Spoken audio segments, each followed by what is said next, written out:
Assalamualaikum students. Today we are going to learn parametric form of conic equations, or we will learn that how we can write conic section like parabola, ellipse, circle and hyperbolas in terms of parametric equations, and we will solve exercise 10.4 of Thomas calculus. अब हम देखते हैं कि what are parametric equations. अगर आप generally देखें तो generally हमारे पास कोई भी अगर इक्वेशन है, लाइक अगर हमारे पास कोनिक सेक्शन की इक्वेशंस हैं, तो in an conic equation we have two variables. हमारे पास किसी भी कोनिक इक्वेशन में टू वेरिएबल्स होते हैं, लाइक एक्स एंड वाई। ठीक है, तो इन एक्स एंड वाई वेरिएबल्स को अगर आप गौर से देखें तो एक्स जो है डेट इज़ इंडिपेंडेंट वेरिएबल, जो किसी और फैक्टर पे डिपेंड नहीं करता। ठीक है, एक्स जो है हमारे पास इंडिपेंडेंट वेरिएबल है। और सिमिलरली जो हमारे पास वाई है वो डिपेंडेंट वेरिएबल है हमारे पास। ठीक है, तो y को अगर आप एग्जामिन करें तो ये डिपेंडेंट वेरिएबल क्यों है? क्योंकि y जो है वो यूजली x पे डिपेंड कर रहा होता है। x की वैल्यू आप चेंज करते जाएंगे, y की वैल्यू आपके पास चेंज होती जाएगी। लाइक अगर मैं इसको एक एग्जांपल से शो करूं तो पैराबोला की अगर आप इक्वेशन कंसिडर करें, like y equals to some constant, let's say that constant is p into x square. ठीक है, तो यहाँ पे अगर आप x की वैल्यू चेंज करते जाएंगे तो y की वैल्यूज़ जो हैं वो चेंज होती जाएंगी। सिमिलरली अगर आप सर्कल के केस में देखें तो सर्कल के केस में हमारे पास जो इक्वेशन होती है y square plus x square equals to one. One जो है let's say that is the radius of the circle. तो यहाँ से आपके पास वाई स्केयर, या अगर मैं इसको जनरल इक्वेशन लिखूँ तो आर स्केयर लिख देते हैं रेडियस, तो ये हमारे पास इक्वेशन आ जाएगी r square minus x square. ठीक है, तो यहाँ पे भी अगर एक्स की वैल्यूज़ आप चेंज करते जाएं तो वाई की वैल्यूज़ आपके पास चेंज होती जाएंगी। ठीक है, तो ये आपके पास वेरिएबल डिपेंडेंट है या इनडिपेंडेंट है, उसको डिफ्रेंशिएट करने का आपके पास तरीका है। यहाँ पे y की वैल्यूज़ x पे डिपेंड कर रही हैं, सो y is a dependent variable and it depends on x। इसी तरह x जो है उसकी वैल्यूज़ किसी भी फैक्टर पे डिपेंड नहीं कर रही, सो x is an independent variable. ठीक है, सिमिलरली आप देख सकते हैं एलिप्स के केस में और हाइपरबोला के केस में। अब अगर हमारे पास इस फॉर्म की इक्वेशंस हों और उनको हम लिखना चाहें, writing these variables like y and x, writing these variables x and y in terms of a third variable, in terms of a third variable, और वो थर्ड वेरिएबल आपके पास t हो सकता है या थीटा हो सकता है, कोई भी वेरिएबल आपके पास हो सकता है। तो अगर आप x और y को किसी तीसरे वेरिएबल लाइक t या थीटा की टर्म्स में लिख दें तो आपको पैरामीट्रिक इक्वेशंस मिल जाएंगी, गिव्स अस पैरामीट्रिक इक्वेशंस। ठीक है, इसकी हम अभी एग्जांपल देखते हैं कि कैसे। तो x को भी आपने किसी दूसरे थर्ड वेरिएबल यानी कि t की टर्म्स में लिख देना है, y को भी थर्ड वेरिएबल यानी कि t की टर्म्स में लिख देंगे।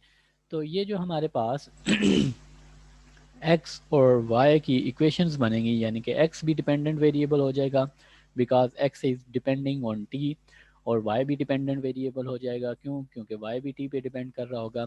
तो इस केस को जहाँ पे एक थर्ड वेरिएबल आप इन्वॉल्व कर देते हैं, इस केस को आप पैरामीट्रिक इक्वेशंस कहते हैं। ऐसी इक्वेशंस को लेट्स से हम पैराबोला की एक एग्जांपल कंसिडर करते हैं कि पैराबोला की जो आपके पास एक जनरल इक्वेशन है like y equals to x square, constant को हमने वन कंसिडर कर लिया है।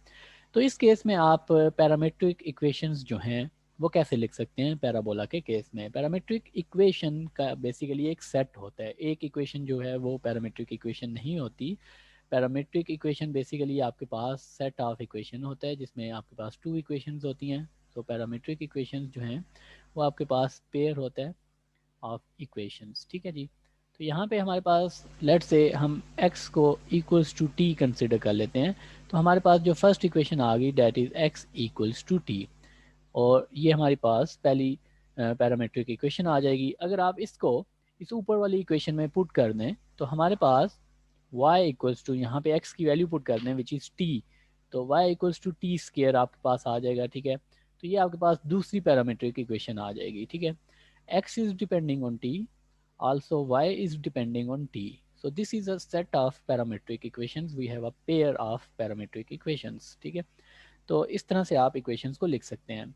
तो बेसिकली एक्सरसाइज 10.4 को जो हमने सॉल्व करना है उसमें हमें पैरामीट्रिक इक्वेशंस को ही सॉल्व करना है। ठीक है, कॉनिक सेक्शंस के केस में, और इसी तरह हमने जो कार्टीजियन इक्वेशंस हमें गिवन हूँ, कार्टीजियन इक्वेशंस आप किन इक्वेशंस को कहते हैं, लाइक अगर ये आपके पास इक्वेशन है जिसमें ये इक्वेशन आपके पास कार्टीजियन कोऑर्डिनेट्स एक्स और वाई की टर्म्स में लिखी हुई है, तो इसको कार्टीजियन इक्वेशन कहते हैं।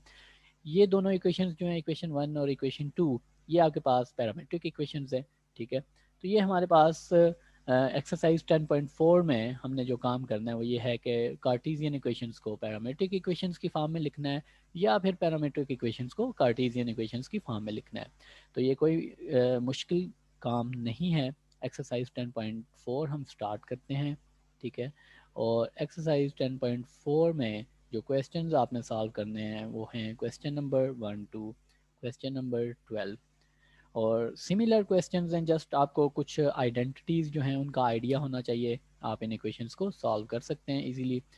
और इन क्वेश्चंस में हमें कहा गया है कि right Cartesian equation from given parametric equation,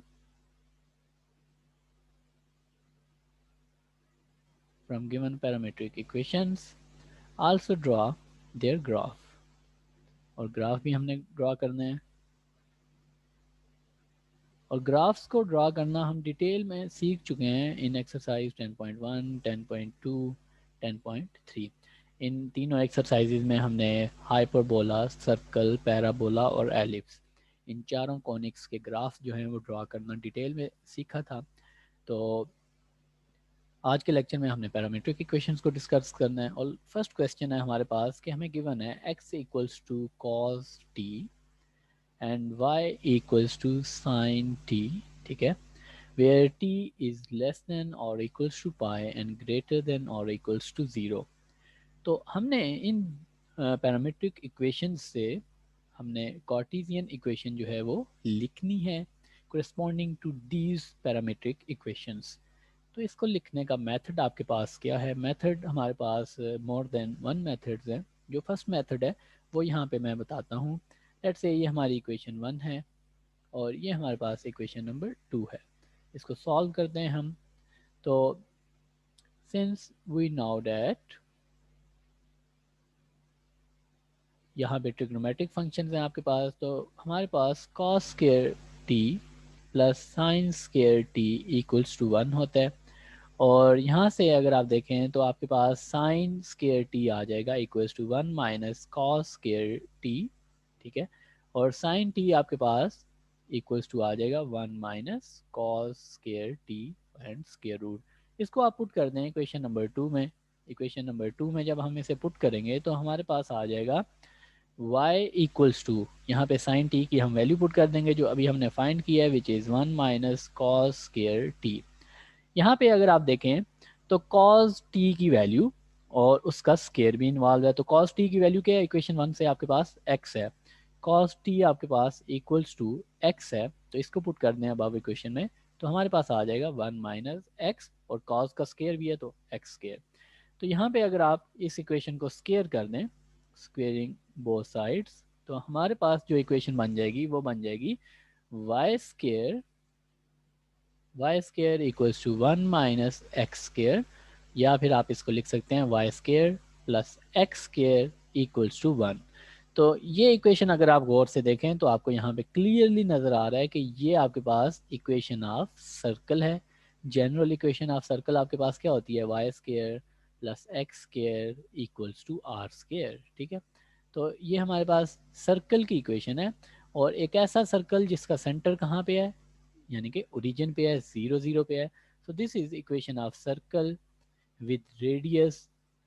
radius इसका आपके पास क्या आ रहा है, अगर आप आर स्केयर को 1 से कंपेयर करें, आर स्केयर 1 के इक्वल है, तो आर आपके पास जो रेडियस है वो प्लस माइनस 1 के इक्वल आ रहा है। तो इस इक्वेशन को हम सिंपली आराम से ड्रा कर सकते हैं। अब एक्स वाई रेडियस जो है वो प्लस माइनस 1 के इक्वल आ रहा है। तो लेट्स से ये पॉइंट्स हैं जहाँ पे x1 y1 x equals to -1 y equals to -1 है।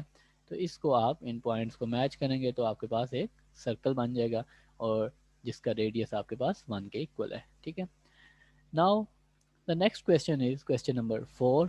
और क्वेश्चन नंबर 4 में हमने सॉल्व करना है, हमें जो इक्वेशंस गिवन है वो है x equals to 4 cos t and the second equation is y equals to 5 sin t। इनको हमने अगेन पैरामीट्रिक इक्वेशंस को कार्टेशियन इक्वेशंस की फॉर्म में लिखना है। टी की लिमिट आपको गिवन है, टी इज लेस देन और equals to pi and greater than और equals to 0। So let's solve this question.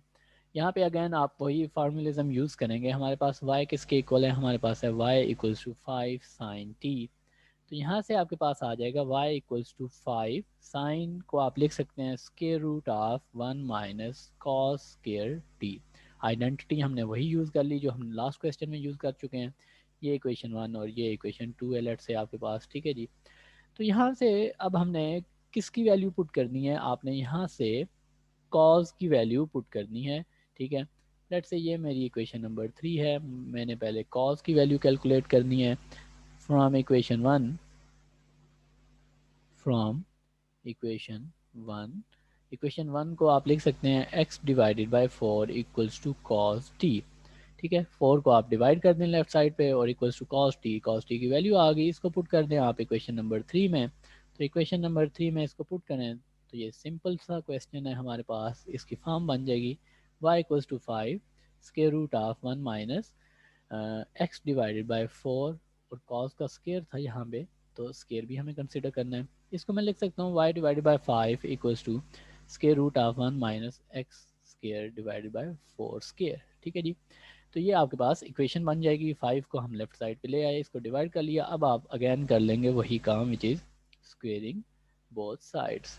तो दोनों साइड्स को आप स्केयर कर लें तो आपके पास आ जाएगा Y square divide by 5 square equals to 1 minus x square divide by 4 square.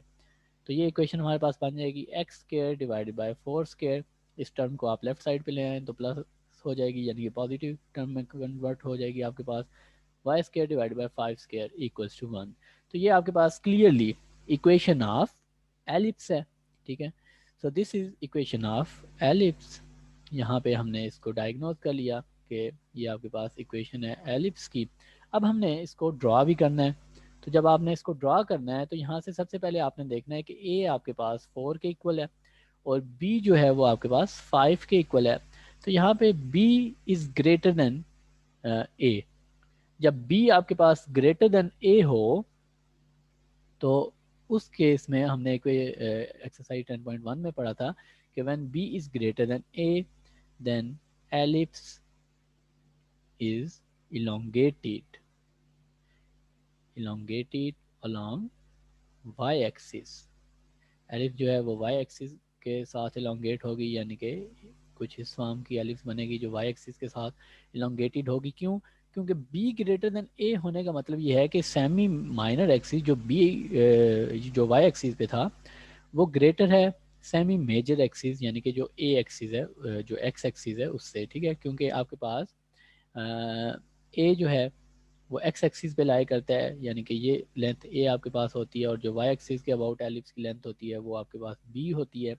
और जब बी ए से लार्ज हो जाए तो इसका मतलब ये है कि ellipse will be elongated along y axis. ठीक है, तो हमने अब इस एलिप्स को क्योंकि ड्रॉ करना है तो एलिप्स के केस में हमारे पास सी की वैल्यू होती है जब बी ग्रेटर देन ए हो तो बी स्केयर माइनस ए स्केयर, और अगर a जो है वो ग्रेटर देन b हो तो a square minus b square कर देते हैं। जस्ट ये डिफरेंस आपके पास आ जाता है। ठीक है, तो यहाँ पे b स्केयर और a स्केयर की वैल्यूज आप पुट कर दें। b स्केयर की वैल्यू है हमारे पास, b 5 है तो b स्केयर 25 आ जाएगा, a 4 है तो ये 16 आ जाएगा। सो c इक्वल्स टू आपके पास 3 आ जाएगा। ठीक है जी, तो c हमारे पास 3 के इक्वल आ जाएगा। और अब हमने क्या करना है कि सी की वैल्यू हमने कैलकुलेट कर ली, फोकस पॉइंट हम यहाँ पे लिख लेते हैं। फोकस जो है जब एलिप्स इलोंगेटेड हो अलॉन्ग वाई एक्सिस तो फोकस पॉइंट्स आपके पास आ जाते हैं 0, और वाई एक्सिस पे क्योंकि होते हैं तो प्लस माइनस सी, और वर्टिसेस आपके पास आ जाते हैं 0 प्लस माइनस बी। तो ये फोकस पॉइंट्स हमारे पास आ जाएंगे 0 प्लस माइनस 3, और वर्टिसेस हमारे पास आ जाएंगे 0 प्लस माइनस 5। ठीक है, तो यहाँ से आप लिख सकते हैं एफ से दो वर्ट फोकस हैं हमारे पास, तो F1 और F2, एक प्लस साइन के साथ 0 और 3, और दूसरा 0 और -3। और इसी तरह वर्टिसेस हमारे पास आ जाएंगे, पहला वर्टेक्स हमारे पास होगा 0 और 5, दूसरा हमारे पास होगा V1 और V2 विच इज़ 0 एंड -5। अब आपने सिंपली इसको ड्रा कर लेना है। ड्रॉ आप कैसे करेंगे कि ये आपके पास एक्स एक्सिस है, ये वाई एक्सिस है, मैक्सिमम आपने 5 तक जो है वो स्केलिंग कर देनी है। तो लेट्स से ये 1 2 3 4 5, सिमिलरली 1 2 3 4, और ये 5 हो गया हमारे पास। ठीक है जी, तो एक वर्टिक्स आपके पास 5 पे है यानी कि इस पॉइंट पे, और दूसरा -5 पे है यानी कि लेट्स से यहाँ पे। ठीक है जी, तो ये वर्टिक्स हमने V1 और V2 इनको कह दिया। फोकस पॉइंट्स हैं हमारे पास +-3 पे, तो एक 3 पे है फोकस पॉइंट F1, और दूसरा -3 पे है यानी कि यहाँ पे F2। और ए पॉइंट जो ए की लेंथ है आपके पास वो 4 के इक्वल है, यानी कि एलिप्स जो है वो एक्स एक्सिस को 4 पे कट करेगी। ये जो आपके पास फोर्थ पॉइंट है यहाँ पे कट करेगी, तो ये आपके पास बन जाएगी एक एलिप्स इस तरह से। ठीक है, और ये उसके फोकस पॉइंट्स हैं, ये उसका सेंट्रल पॉइंट है। और यहाँ पे अगर आप प्रॉपर स्केलिंग करेंगे, इक्वल स्केलिंग करेंगे, तो ये आपके पास एक खूबसूरत जो है वो एलिप्स बन जाएगी। Next question is question number 12। हमारे पास क्वेश्चन नंबर 12 में इक्वेशंस गिवन है x equals to 2 sine hyperbolic t और y equals to 2 cos hyperbolic t। Let's say this is our equation 1 and this is our equation number 2। तो students यहाँ पे हमें hyperbolic functions given है, ठीक है, और t की जो लिमिट्स हमें गिवन है वो हैं लेस देन और equals to less than infinity and t is less than infinity and greater than minus infinity. ठीक है, और यहाँ पे सबसे पहले हम इन इक्वेशंस को आइसोलेट कर लेते हैं, यानी कि हम सेपरेट करके इन दोनों इक्वेशंस को लिख लेते हैं। फर्स्ट इक्वेशन जो है उसको आप लिख सकते हैं x divided by 2 equals to sine hyperbolic t, और सेकंड इक्वेशन को आप लिख सकते हैं y divided by 2 equals to cos hyperbolic t। Let's say ये हमारी इक्वेशन नंबर ए कह लेते हैं इसको, और इसको बी कह लेते हैं। अब साइन हाइपरबोलिक टी और कॉज हाइपरबोलिक टी के आपको फार्मूलाज पता होने चाहिए। ठीक है, और अगर आपको इन फार्मूलाज में कोई कंफ्यूजन है तो आप लोग इन फार्मूलाज को ड्राइव भी कर सकते हैं। लेट्स से आपको ये अंदाज़ा है कि cos hyperbolic square t minus sine hyperbolic square t equals to 1 होता है।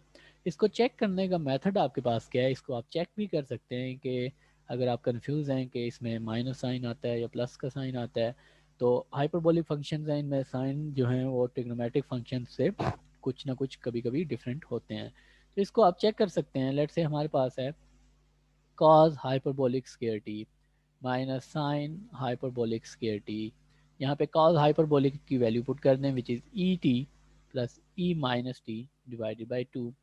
ये कॉज हाइपरबोलिक टी की हमने वैल्यू पुट की, उसका स्केयर ले लिया, फिर माइनस यहाँ पे साइन हाइपरबोलिक टी की वैल्यू हम पुट करेंगे और फिर उसका भी स्केयर ले लेंगे। ठीक है, जस्ट यहाँ पे दरमियान में दोनों एक्सपोनेंशियल फंक्शंस के दरमियान प्लस और माइनस का डिफरेंस होता है कॉज और साइन के लिए। अब अगर आप स्केयर लें तो E power 2t plus E power -2t plus 2 divided by 4 minus E power 2t plus E power -2t, और साथ में आ जाएगा -2 डिवाइडेड बाय 4। तो ये आपके पास फंक्शन आ जाएगा एलसीएम अगर आप ले लें तो 4 ई power 2t plus E power -2t plus 2 minus E power 2t minus E power -2t और प्लस 2 आ जाएगा। ठीक है, ये आपके पास फंक्शन कैंसिल हो जाएंगे, 4 डिवाइडेड बाय 4 आ जाएगा विच इज़ इक्वल्स टू 1। सो ये जो फार्मूला हमने लिखा हुआ है ये करेक्ट है। तो यहाँ पे अगर आप cos hyperbolic square t minus sine hyperbolic square t की वैल्यूज़ पुट कर दें विच इज़ इक्वल्स टू 1, तो हमारे पास आ जाएगा कॉस हाइपरबोलिक टी की वैल्यू इक्वेशन बी से आप पुट करेंगे which is y divided by 2 और उसका स्केयर भी लेना है, minus sine hyperbolic square t की वैल्यू आपने पुट करनी है यानी कि x divided by 2 whole square equals to 1। तो ये इक्वेशन बन जाएगी y square divided by 4 minus x square divided by 4 equals to 1। और ये आपके पास है इक्वेशन, क्योंकि माइनस का साइन आ रहा है तो this is equation of hyperbola, ठीक है। और माइनस साइन जो है वो एक्स वाली जब टर्म्स के साथ आता है आपके पास, तो इसका मतलब ये होता है कि हाइपरबोला जो है वो अपवर्ड और डाउनवर्ड ओपन होगा, ठीक है। और अगर माइनस साइन वाई की टर्म के साथ आए तो उसका मतलब होता है कि हाइपरबोला जो है वो लेफ्ट और राइट डायरेक्शन में ओपन होगा, ठीक है। ये हमने इक्वेशन एक्सरसाइज 10.1 में डिटेल से पढ़ा था। अब स्टूडेंट्स हमारे पास यहाँ से अगर आप देखें तो ये जो इक्वेशन ऑफ हाइपरबोला आई है वो आई है y square divided by 2 square minus x square divided by 2 square equals to 1। तो यहाँ से a जो है वो 2 के इक्वल है, b जो है वो 2 के इक्वल है, c आप कैलकुलेट कर सकते हैं यानी कि a square plus b square. Hyperbola के केस में प्लस का साइन आता है इनके बीच में, तो ये आ जाएगा आपके पास 4 plus 4 which is under root 8, और उसको अगर आप सॉल्व करें तो आपका आंसर आ जाएगा 2.82। ये सी की वैल्यू हमने कैलकुलेट कर ली। सो फोकस पॉइंट्स आपके पास आएंगे क्योंकि हाइपरबोला जो है वो आपके पास अपवर्ड और डाउनवर्ड ओपन हो रहा है, तो फोकस पॉइंट्स जो हैं वो लाई करेंगे वाई एक्सिस पे। सिमिलरली ये जो वर्टिसेस हैं आपके पास ये भी लाई करेंगे वाई एक्सिस पे, तो फोकस पॉइंट आपके पास होगा 0 plus minus c which is 0 plus minus 2.82। Similarly vertices जो हैं वो भी आपके पास लाई करेंगे सॉरी वाई एक्सिस पे, तो वर्टिसेस आपके पास आ जाएंगे 0 प्लस माइनस 2। तो ये वर्टिसेस आ गए। और सिमिलरली यहाँ से आप फाइंड कर सकते हैं एसिम्पटोट्स ऑफ द एसिम्पटोट्स भी आप कैलकुलेट कर सकते हैं। तो एसिम्पटोट्स कैलकुलेट करने का आपके पास मेथड क्या था जो हमने एक्सरसाइज 10.1 में पढ़ा था, वो ये था कि for asymptotes replace replace 1 with 0 in equation of hyperbola. तो हाइपरबोला की जो इक्वेशन है ये हमारे पास, इसमें आपने 1 को 0 से रिप्लेस कर देना है, तो आपके पास आ जाएगा Y square divided by 2 square minus x square divide by 2 square equals to 1 को 0 से रिप्लेस कर देंगे तो 0 लिख देंगे, तो ये बन जाएगा Y square divide by 2 square equals to X square divided by 2 square cancel, तो Y square equals to X square आ जाएगा। So Y equals to plus minus X, आपके पास एसिम्पटोट्स की इक्वेशंस आ जाएंगी, ठीक है। तो अब हम इसको ड्रा कर लेते हैं। तो ये हमारे पास लेट से एक्स एक्सिस है, ये वाई एक्सिस है, ये आपके पास लेट से 1 है, ये 2 है, ये 3 है, सिमिलरली 1 2 3 1 2 3। तो हमारे पास जो वर्टिक्स है वो यहाँ से अगर आप देखें तो प्लस माइनस 2 पे है, तो ये पहला वर्टिक्स आपके पास V1 और ये दूसरा वर्टिक्स आपके पास V2। फोकस पॉइंट 2.82 पे है यानी कि यहाँ पे कहीं पे पहला फोकस है और 2.82, ठीक है। तो फोकस पॉइंट हमारे पास कहाँ पे लाई करेगा students, just a minute. Okay, focus point 2.82 पे है, तो यहाँ पे दूसरा फोकस पॉइंट लाई करेगा विच इज़ F2। तो अब हमने इस पैराबोला को ड्रा कर लेना है। ये हमारे पास वर्टिक्स पे टच करते हुए जाएगा पैराबोला, और ये दूसरी इसकी ब्रांच होगी, और y इक्वल्स टू एक्स की ये इक्वेशन आपके पास हो जाएगी जो इसको टच करती हुई पैराबोलास को जाएगी। सो y इक्वल्स टू एक्स, ये पहली एसिम्पटोट है। सिमिलरली इस ब्रांच को यूं टच करते हुए y equals to minus x वाली इक्वेशन जाएगी। और आपने याद रखना है कि ये पैराबोला सॉरी हाइपरबोला को एसिम्पटोट्स जो हैं वो दोनों ब्रांचेस को कट करते हुए गुजरती हैं, ठीक है। तो ये आपके पास इस केस में हाइपरबोला बन जाएगा। तो आज के लेक्चर में हमने ये देखा कि किस तरह से आप पैरामीट्रिक इक्वेशंस लिख सकते हैं यूजिंग कार्टेशियन इक्वेशंस, या फिर आप कार्टेशियन इक्वेशंस को यूज़ करते हुए पैरामीट्रिक इक्वेशंस लिख सकते हैं, ठीक है। तो नेक्स्ट लेक्चर में हम polar coordinates and conic section को डिस्कस करेंगे। तब तक अपना ख्याल रखें। अल्लाह हाफिज़।